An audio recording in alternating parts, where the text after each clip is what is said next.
Every month second Saturday మాత్రమే ఎందుకు leave ఉంటుంది, మిగతా రోజులు ఎందుకు?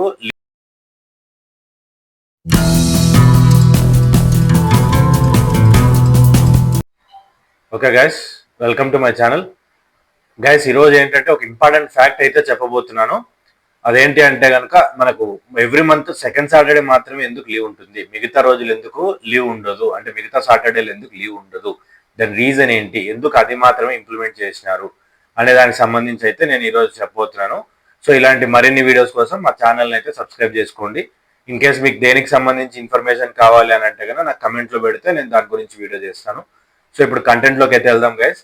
ఇక్కడ ఏంటి అంటే మన ఇండియాలోనే కాదు చాలా దేశాల్లో సెకండ్ సాటర్డే అనేది కంపల్సరీగా లీవ్ ఉంటుంది. అది గవర్నమెంట్ ఆఫీసులు కావచ్చు, ప్రైవేట్ కంపెనీస్ కావచ్చు, స్కూల్స్, కాలేజెస్, బ్యాంక్స్, ఇట్లా రకరకాల అనమాట అన్ని దాంట్లకి లీవ్ ఉంటుంది.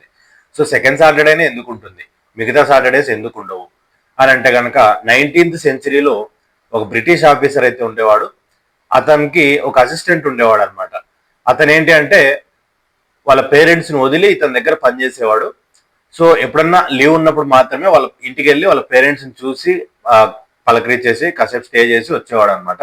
అతనికి ఏంటంటే వర్క్ ఎక్కువ అయిపోయి అసలు వెళ్ళలేకపోయేవాడు అనమాట, ఇంటికి వెళ్ళలేకపోయేవాడు, వాళ్ళ పేరెంట్స్ని చూడడానికి కుదరలేదన్నమాట అతనికి. సో వాళ్ళ పేరెంట్స్ బెంగ పెట్టుకొని చూసి చూసి చూసి చాలా రోజులు ఇంక ఇతను రాలేదు అని చెప్పి వాళ్ళే వచ్చినారనమాట, ఈ బ్రిటిష్ అధికారి దగ్గరికి వచ్చినారనమాట, ఇట్లా మా అతన్ని చూడాలి అని చెప్పేసి. సో అది చూసి ఈయన బ్రిటిష్ అతను అయ్యో పాపం అనిపించి, సరే ఇంక నుంచి నువ్వేం చేస్తావంటే ప్రతి నెలలో 2వ శనివారం నీకు సెలవు ఇస్తాను, 2వ శనివారం మాత్రం వెళ్ళి మీ పేరెంట్స్ని చూసి వాళ్ళు మంచి చెడులు చూసుకొని రా అని చెప్పేసి చెప్పినాడు అనమాట. అప్పటి నుంచి బ్రిటిష్ గవర్నమెంట్ ఏం చేసింది అని అంటే ఈ ఎవ్రీ మంత్ సెకండ్ సాటర్డే అనేది లీవ్ ఉండాలి అని చెప్పేసి రూల్ పాస్ చేసింది అనమాట. సో మనం కూడా ఇండిపెండెన్స్ వచ్చి మనం